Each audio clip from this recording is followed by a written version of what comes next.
नमस्कार, मैं आयुषी गौड़ स्वागत करती हूं आपका हमारे विशेष कार्यक्रम जीवन मंत्रा ज्योतिष, वास्तु एवं मनोविज्ञान का संगम में। यदि आप अपने जीवन में तनावग्रस्त हैं, आपकी समस्याओं का समाधान नहीं हो पा रहा है और हर तरफ से निराशा एवं दुर्भाग्य आपका पीछा कर रहा है, तो अब समय आ गया है परिवर्तन का। मिलिए हमारे विश्व प्रसिद्ध ज्योतिषाचार्य, वास्तु गुरु एवं मनोवैज्ञानिक मार्गदर्शक डॉक्टर कृष्णकांत लवानिया जी से, जिनकी ज्योतिष और वास्तु में विश्व में 23वीं रैंक है, जिन्होंने 20 से अधिक राज्यों के राजभवनों की वास्तु की है और उत्तर प्रदेश के राज ज्योतिषी भी हैं। ये जंतु विज्ञान, ज्योतिष शास्त्र एवं मनोविज्ञान विषय में PhD की उपाधि प्राप्त है। इनका अनुभव ज्योतिष एवं वास्तु के क्षेत्र में 23 वर्षों का है। उनके पास है आपके जीवन से जुड़ी हर समस्या का समाधान। उनके ज्योतिषीय एवं मनोवैज्ञानिक परामर्श से अपने जीवन के हर पहलू का संतुलन प्राप्त करें। दर्शकों, डॉक्टर लवानिया न केवल ज्योतिष और वास्तु में अपनी विशिष्टता के लिए जाने जाते हैं, बल्कि ये मनोविज्ञान के क्षेत्र में भी एक अग्रणी हस्ती के रूप में स्थापित है। उनकी मनोवैज्ञानिक अंतर्दृष्टि और परामर्श ने असंख्य लोगों के जीवन में सकारात्मक बदलाव किए हैं। यह सम्मानित व्यक्ति RCI से मान्यता प्राप्त मनोवैज्ञानिक भी हैं, जो उनके 23 वर्षों से अधिक व्यापक अनुभव और कौशल का प्रमाण है। डॉक्टर लवानिया की विद्वता और अनुभव ने उन्हें अपने क्षेत्र में एक ऐसी प्रामाणिक शक्ति बना दिया है, जिसकी गूंज न केवल भारत में बल्कि पूरे अंतर्राष्ट्रीय स्तर पर भी सुनाई देती है। गुरुजी, आपका बहुत बहुत स्वागत है हमारे खास प्रोग्राम में। धन्यवाद आयुष जी। दर्शकों, आप सभी का स्वागत है। आप सभी को जय श्री राम। दर्शकों, आज के कार्यक्रम का हमारा विषय है आत्मा परमात्मा, जीवन मृत्यु और लोक परलोक। काफी लोग हैं इन चीजों को समझते ही नहीं या कुछ पता ही नहीं है इस बारे में। तो गुरुजी से हम जानते हैं, गुरुजी क्या है इसका सही अर्थ, जीवन मरण क्या है ये? देखिए, जो कई सारे जो धर्म है अपने, है ना, जो मतलब अपने आत्मा परमात्मा, जीवन मरण और लोक परलोक को अपने अनुसार वो बताते हैं। तो भारतीय दर्शन, धर्म और आध्यात्मिकता के केंद्र में ये चीज़ रही है। इन अवधारणाओं ने मानवीय जाति को सदियों से सोचने, समझने और चिंतन करने के लिए प्रेरित किया है। आधुनिक विज्ञान, मनोविज्ञान और ज्योतिष के साथ इन अवधारणाओं का समन्वय हमें जीवन के गूढ़ रहस्यों और मानव अस्तित्व के अर्थ को समझाने में सहायता करता है। इस वीडियो के माध्यम से हम इन विभिन्न पहलुओं को गहनता से समझेंगे और मैं डॉक्टर कृष्णकांत लवानिया आपके लिए इन चीज़ों की व्याख्या करूंगा, जिसमें शास्त्रगत, वैज्ञानिक और ज्योतिषीय और मनोवैज्ञानिक दृष्टिकोण का समन्वय मैं आपके साथ साझा करूंगा। गुरुजी, सबसे पहले मैं आपसे जानना चाहूंगी, आत्मा क्या है, इसकी शाश्वत व्याख्या क्या है? देखिए, अगर मैं बात करूं शास्त्रगत दृष्टिकोण से, तो भारतीय शास्त्रों में आत्मा को अविनाशी, शाश्वत और अनंत कहा गया है। आत्मा को परमात्मा का अंश माना गया है, जो जीवन या जन्म मरण के चक्र में फंसा हुआ है। उपनिषदों में आत्मा को अहम ब्रह्मास्मि, मैं ब्रह्मा हूँ, के रूप में परिभाषित किया गया है, जो आत्मा और परमात्मा के एकत्व का प्रतीक है। भगवत गीता में श्री कृष्ण ने अर्जुन को बताया कि आत्मा ना कभी जन्म लेती है, ना मरती है। यह केवल शरीर के नाश के साथ ही शरीर को त्यागती है, लेकिन आत्मा अनश्वर है, मतलब इसका अंत नहीं है। अगर वैज्ञानिक दृष्टिकोण की बात करूं, तो विज्ञान के दृष्टिकोण से आत्मा की अवधारणा को समझना बहुत ही चुनौतीपूर्ण है, क्योंकि आत्मा को ना तो केवल मापा जा सकता है, ना ही उसका भौतिक रूप से प्रमाणित किया जा सकता है। फिर भी आधुनिक विज्ञान ने चेतना के अध्ययन, मतलब अगर चेतना का अध्ययन करें तो ये इसमें महत्वपूर्ण भूमिका निभाती है। न्यूरोसाइंस यानी तंत्रिका विज्ञान के अनुसार चेतना मस्तिष्क की जटिल प्रक्रियाओं का परिणाम है। विज्ञान के पास आत्मा की अवधारणा के लिए कोई ठोस प्रमाण नहीं है, लेकिन चेतना का अध्ययन वैज्ञानिक समुदाय में गहन चर्चा का विषय है। कुछ वैज्ञानिक इसे क्वांटम भौतिकी से जोड़कर देख रहे हैं, जहां चेतना को ब्रह्मांड की मूलभूत ऊर्जा के रूप में माना जा सकता है। अगर ज्योतिष दृष्टिकोण की बात करूं, तो ज्योतिष में आत्मा को राहु और केतु से जोड़ा गया है, जो जीवन में कर्मों के फल और आत्मा की यात्रा को दर्शाते हैं। राहु जीवन की भौतिक इच्छाओं और भ्रम का प्रतीक है, जबकि केतु आत्मा के मोक्ष और आध्यात्मिक विकास का प्रतीक है। ज्योतिष के अनुसार आत्मा की यात्रा एक मुख्य आत्मा का जो यात्रा का जो मुख्य उद्देश्य है, वो मोक्ष प्राप्त करना है, जो जीवन के विभिन्न जन्मों और अनुभवों के माध्यम से प्राप्त होता है। अगर मनोवैज्ञानिक दृष्टिकोण से बात करूं, तो मनोविज्ञान में आत्मा की अवधारणा को मानव चेतना और मानसिक अस्तित्व के रूप में समझा जा सकता है। जो अगर हम मनोवैज्ञानिकों की बात करूं, तो आत्मा को मानव मन से गहरे अचेतन और सामूहिक अचेतना का हिस्सा मानते हैं। आत्मा की यात्रा, जिसे हम आत्म साक्षात्कार के रूप में भी जानते हैं, व्यक्ति के मानसिक और भावनात्मक विकास का प्रतीक है। आत्मा की यह यात्रा व्यक्ति को मानसिक संतुलन, आंतरिक शांति और आत्मज्ञान की दिशा में प्रेरित करती है। तो दर्शकों, जाना आपने कि आत्मा क्या है, आत्मा का अर्थ क्या है, मनोवैज्ञानिक दृष्टिकोण क्या है, ज्योतिषीय दृष्टिकोण क्या है, आखिरकार आत्मा का महत्व क्या है। अब मैं गुरुजी से जानना चाहूंगी, गुरुजी परमात्मा क्या है? देखिए, परमात्मा जो है, जैसा मतलब कहते हैं, जैसे अगर मैं आपसे कहूँ आयुषी जी कि राम नाम में शक्ति है, कि कृष्ण नाम में शक्ति है, कि राधा नाम में शक्ति है, कि खाटू श्याम में शक्ति है, या जैसी श्याम में शक्ति है। शक्ति अगर राम में होती, राम नाम में होती, तो सबका हम आपका भी नाम राम होता, मेरा भी नाम राम होता, है ना। कहीं ना कहीं भाव में शक्ति है, ठीक है। परमात्मा जो है वह कहीं ना कहीं भाव है, जिसका भाव जैसा है उसका परमात्मा वैसा है। भारतीय शास्त्रों में परमात्मा को ब्रह्म के रूप में जाना जाता है, जो सृष्टि का पालन करता और संहार करता है। परमात्मा को सत्यम शिवम सुंदरम के रूप में वर्णित किया गया है, जो सत्यम यानी कि जो कल्याण और सौहार्द या सौंदर्य का प्रतीक है। भगवत गीता में श्री कृष्ण ने परमात्मा को योगेश्वर और परमेश्वर के रूप में परिभाषित किया है, जो पूरे ब्रह्मांड का संचालन करते हैं।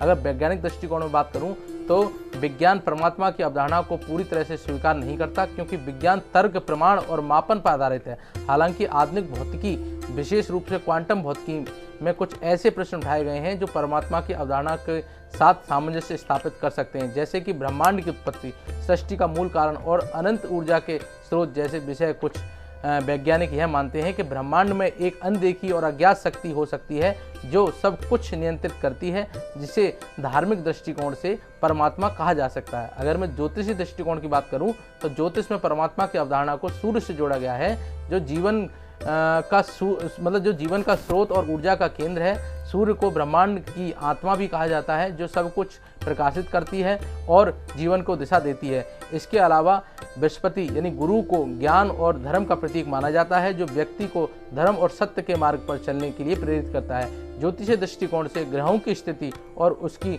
ऊर्जा व्यक्ति के जीवन में परमात्मा की उपस्थिति और उसकी दिशा को दर्शाती है।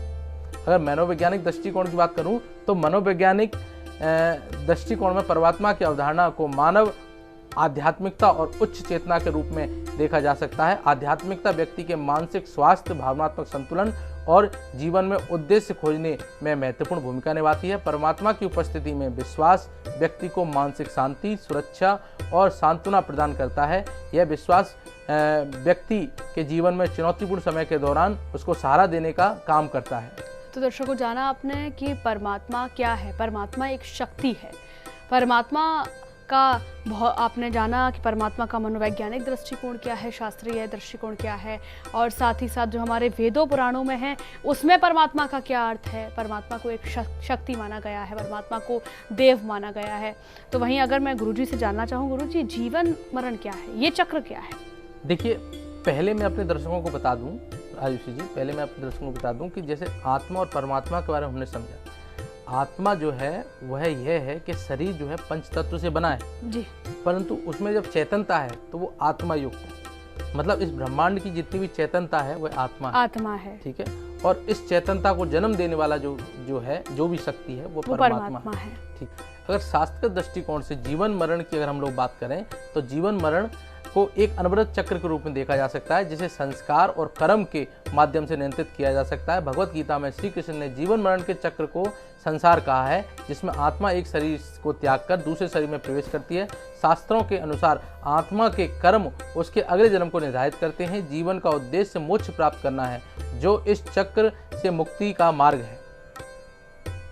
अगर वैज्ञानिक दृष्टिकोण की अगर मैं बात करूं तो विज्ञान के अनुसार जीवन एक जैविक प्रक्रिया है। यह मरण इस प्रक्रिया का अंतिम चरण है। विज्ञान जीवन और मरण को कोशिकाओं की गतिविधियों, जेनेटिक सामग्री और जैविक नियमों के आधार पर समझाता है। मृत्यु के बाद जीवन का कोई वैज्ञानिक प्रमाण नहीं है और विज्ञान इसे एक प्राकृतिक और एक अपरिवर्तनीय प्रक्रिया के रूप में देखता है। हालांकि कुछ शोधकर्ताओं ने पुनर्जन्म और मृत्यु के बाद जीवन के विषय पर शोध कर रहे हैं, लेकिन अब तक कोई ठोस वैज्ञानिक प्रमाण नहीं मिल पा रहा है। अगर मैं ज्योतिषी दृष्टिकोण से बात करूं तो ज्योतिष में जीवन और मरण का संबंध ग्रहों की दशा, योगों और व्यक्ति के कर्मों से होता है। शनि, मंगल और राहु जैसे ग्रह जीवन की चुनौतियों, मृत्यु के समय और प्रकार के संकेत दे सकती हैं। व्यक्ति को जन्म कुंडली में ग्रहों की स्थिति यह निर्धारित करती है कि उसकी मृत्यु किस प्रकार होगी और पुनर्जन्म में उसकी आत्मा को किस प्रकार का जीवन मिलेगा। ज्योतिष के अनुसार मृत्यु के बाद आत्मा का पुनर्जन्म ग्रहों की दशा और व्यक्ति के पिछले जन्म के कर्मों पर निर्भर करता है। अगर मनोवैज्ञानिक दृष्टिकोण की बात करूं तो मनोविज्ञान में जीवन और मरण की अवधारणा को व्यक्ति की मानसिक स्थिति, विश्वास प्रणाली और मौत के डर के रूप में समझा जा सकता है। अगर आयु का भय व्यक्ति के मानसिक स्वास्थ्य पर गहरा प्रभाव डाल सकता है। मानसिक स्वास्थ्य परामर्श में मृत्यु को स्वीकार करना और जीवन की अस्थिरता को समझना महत्वपूर्ण होता है। व्यक्ति का यह विश्वास है कि जीवन के बाद कोई भी अस्तित्व नहीं सकता, जिसे जीवन में अर्थ खोजने और मृत्यु के भय को दूर करने में सहायता प्रदान कर सकता है। तो दर्शकों, इसके बाद हम जानते हैं कि लोक परलोक क्या है। जैसा हमें गुरुजी ने बताया कि आत्मा परमात्मा क्या है, जीवन मरण क्या है। अब हम आगे बढ़ते हैं और जानते हैं गुरुजी कि लोक परलोक क्या है। देखिए, लोक परलोक को समझने से पहले मैं आयुषी जी थोड़ा सा अपने दर्शकों को थोड़ा सा सारांश दे दूं कि मैंने अभी बताया कि जो इस संसार की जितनी भी चैतन्यता है वह सब आत्मा है और इस चैतन्यता को जन्म देने वाला जो भी कारक है वो परमात्मा है। परंतु यह चैतन्यता, आत्मा की चैतन्यता मतलब शरीर में आना, अगर किसी शरीर को चेतन कर रही है तो वो जीवन है, और यही आत्मा बिना शरीर के है तो मरण है। ठीक है, तो मतलब ये चैतन्यता जो है जिस शरीर में जिस मतलब हम लोग कहते हैं, उससे पहले आयुषी जी मैं आपको बता दूं कि जैसे हम लोग कहते हैं कि एक तो है मृत्यु और एक अकाल मृत्यु। मृत्यु यह है कि किसी जैसे ज्योतिष में जैसे कोई जातक पैदा हुआ, उसमें यह पता रहता है कि ये जातक का सूर्य इतनी डिग्री पे, मंगल इतनी डिग्री पे, चंद्रमा इतनी डिग्री पे, और इस जातक के शरीर में ऐसी एनर्जी आई है और ये उस समय मरेगा। ठीक है, परंतु हमारे उसमें क्या प्रचलन है कि कोई मान के चलिए कोई जातक है और वो डूब के मर गया, तो वो हम लोग कहते हैं कि अकाल मृत्यु हो गई उसकी। जबकि कुछ लोग ये कहते हैं कि उसकी तो आ गई थी इसलिए उसको जाना ही था। परंतु ऐसा नहीं है। उसमें क्या है कि जैसे वो अगर वो जातक 90 साल की उम्र लेके आया, ज्योतिष के अनुसार 90 साल की अगर उम्र लेके आया है, अगर वो 20 साल की उम्र में अगर उसने अपने प्राण त्याग दिए, तो जो आत्मा जो है वह मरेगी नहीं, शरीर तो गया, तो परा योनियों में जिएगी। परा योनि मतलब बिना शरीर की योनियाँ, जिसमें हम लोग भूत, प्रेत और किन्नर हम लोग बोलते हैं। भूत वह स्थिति है जो हमारे परिवार का व्यक्ति नहीं है, वो भूत हो सकता है। ठीक है, वो आपको परेशान भी कर सकता है, ऐसा माना गया। शास्त्रगत बातें हैं, वैज्ञानिक अभी इसका प्रमाण नहीं है, परंतु अगर जो एनर्जी आपसे मैच करती है वो प्रेत होंगे। जो हम ज़्यादातर जो है हम लोग प्रेत को पूछते हैं। ठीक है, और जो एनर्जी ऐसी जो ना आपके परिवार की है ना वो कहीं है, वो संतों की जो एनर्जी उनको हम लोग किन्नर बोलते हैं। वो आपके जो कर्मों के अनुसार आपको दंड दे सकते हैं। ठीक है, तो हम लोग ये बोलते हैं, हमने कहा कि आत्मा परमात्मा, आत्मा जो है वह शरीर में जो चली जाती है तो वो जीवन है, और जो है अगर उससे निकल जाती है तो मरण है। तो जीवन मरण है। अब उसके बाद अगर हम लोक परलोक की बात करें तो शास्त्रों में लोक परलोक की अवधारणा जीवन के बाद की स्थिति और आत्मा की यात्रा के रूप में मतलब समझने का प्रयास करती है। हिंदू धर्म में यह माना जाता है कि मृत्यु के बाद आत्मा स्वर्ग यानी देवलोक या नरक या यमलोक में जाती है, जो आत्मा के कर्मों के आधार पर निर्धारित होता है। शास्त्रों में यह भी उल्लेख है कि आत्मा को सभी कर्मों का फल जब अपना प्राप्त कर लेती है तब उसका पुनर्जन्म के चक्र से वह मुक्त हो जाती है और परमात्मा के साथ मिल जाती है। इसी को मोक्ष कहते हैं। परलोक की यात्रा आत्मा के लिए एक शुद्धिकरण की प्रक्रिया है, जहां वह अपने पिछले जन्मों के कर्मों के आधार पर विभिन्न लोकों में निवास करती है। अगर ज्योतिषीय दृष्टिकोण की बात करूं तो ज्योतिष में लोक परलोक की अवधारणा राहु और केतु के साथ जुड़ी होती है, जो व्यक्ति के जीवन में उसके पिछले जन्म के कर्म और वर्तमान जीवन की चुनौतियों को दर्शाते हैं। राहु और केतु व्यक्ति के आध्यात्मिक विकास, आध्यात्मिक परीक्षा और अंत में मोक्ष की दिशा में आत्मा की यात्रा का संकेत देते हैं। ज्योतिषीय दृष्टिकोण में अगर ज्योतिषीय दृष्टिकोण से बात करूं तो ग्रहों की स्थिति और उसके योग जो है यह संकेत देते हैं कि आत्मा की परलोक यात्रा कैसी होगी और किस प्रकार का उसको अनुभव प्राप्त होगा। और मनोवैज्ञानिक दृष्टिकोण से बात करूं तो मनोविज्ञान में लोक परलोक की अवधारणा को व्यक्ति की मानसिक स्थिति, विश्वास प्रणाली और मृत्यु के बाद जीवन के विचारों के रूप में समझा जा सकता है। परलोक की धारणा व्यक्ति के मानसिक स्वास्थ्य पर गहरा प्रभाव डालती है।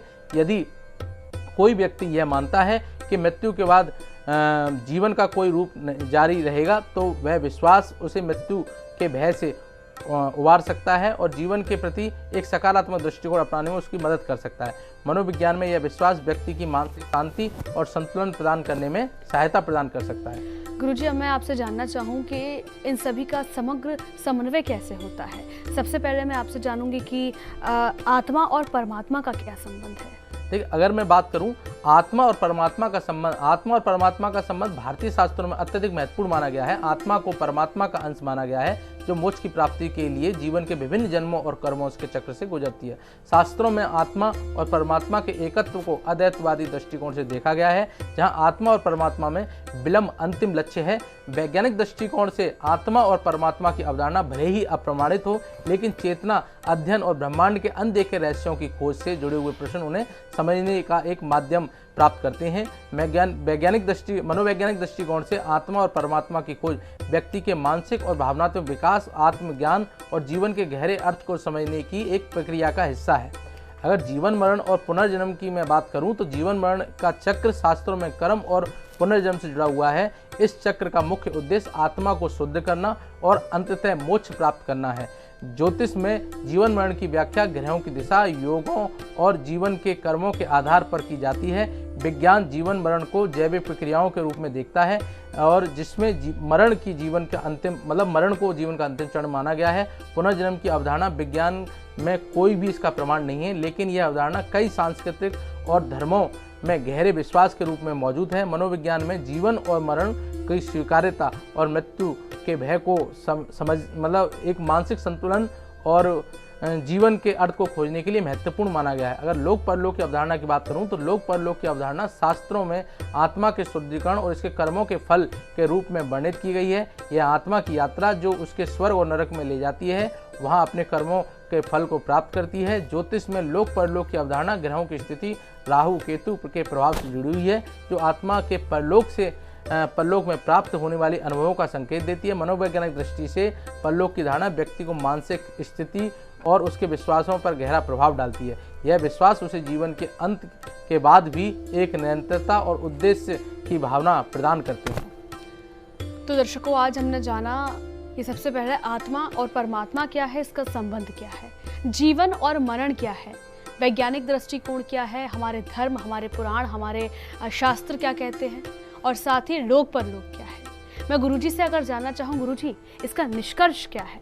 देखिए आयुषी जी, सरल शब्दों में अगर हम अपने दर्शकों को बताएं तो मैं आत्मा परमात्मा को ऐसे बताता हूं कि परमात्मा और आत्मा का संबंध यह है कि परमात्मा जो है वह, अगर आत्मा की बात करूं तो आत्मा जो है इस संसार का चेतन है और इसको जन्म देने वाली जो है वह जन्म जो दे रहा है वो परमात्मा है। परमात्मा जो है उसका सर्वशक्तिमान रूप है।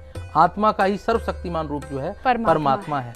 और अगर मैं जीवन मरण की बात करूं तो जीवन मरण क्या है कि जो आत्मा है जो शरीर के साथ जुड़ती है तो उसको जीवन बोलते हैं, और जो शरीर से हट जाती है तो मरण बोलते हैं। और लोक परलोक की अगर मैं बात करूं तो लोक परलोक की अवधारणा इसलिए है क्योंकि जीवन मरण में जीवन जब जिया तो आत्मा कुछ ना कुछ कर्म करेगी, और कर्म करेगी, उसमें अच्छे कर्म भी करेगी, शरीर के साथ तो बुरे कर्म भी करेगी। अब उस आत्मा को, क्योंकि शरीर तो निकल गया, शरीर को तो जो होना था, परंतु वो आत्मा शुद्ध कैसे हो, इसलिए लोक परलोक की अवधारणा है कि उसमें जो है वह अगर आत्मा ने अच्छा कर्म किया है तो उसको क्या है कि एक जो है स्वर्ग लोक में जाके उसको एक अच्छा उसको पुरस्कार मिलेगा, और उस आत्मा ने अगर किसी के साथ बुरा किया है तो उसको यमलोक में जाके यातनाएं मिलेंगी, जिससे दोनों ही स्थितियों में आत्मा शुद्ध होती है। तो हम ये कह सकते हैं कि आत्मा से ही जुड़ा हुआ परमात्मा है। परमात्मा जो है आत्मा का सर्वशक्तिमान रूप है।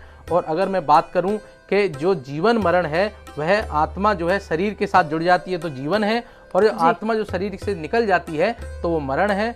और लोक परलोक इसीलिए बनाए गए हैं कि आत्मा की शुद्धि किस प्रकार हो, और जब आत्मा की शुद्धि और जो उसका जो उद्देश्य है, जब परमात्मा ने अगर आत्मा को दिया, पैदा किया है, इस चैतन्य को, इसमें चैतन्यता शरीर में दी है, तो उसका कोई ना कोई उद्देश्य है। जब उस उद्देश्य की प्राप्ति हो जाती है तो आत्मा का परमात्मा से एक एकीकार होता है या उसका साक्षात्कार होता है, उसको ही हम लोग मोक्ष कहते हैं। तो दर्शकों, आज हमने अनुभव किया कि जीवन मरण क्या है, आत्मा परमात्मा क्या है, लोक परलोक क्या है, कैसे कर्मों की निर्जरा की जाती है, कर्मों का फल मिलता है, कर्मों का फल भोगना पड़ता है, कैसे जीवन मरण होता है, कैसे आत्मा और परमात्मा का मिलन होता है, साक्षात्कार होता है।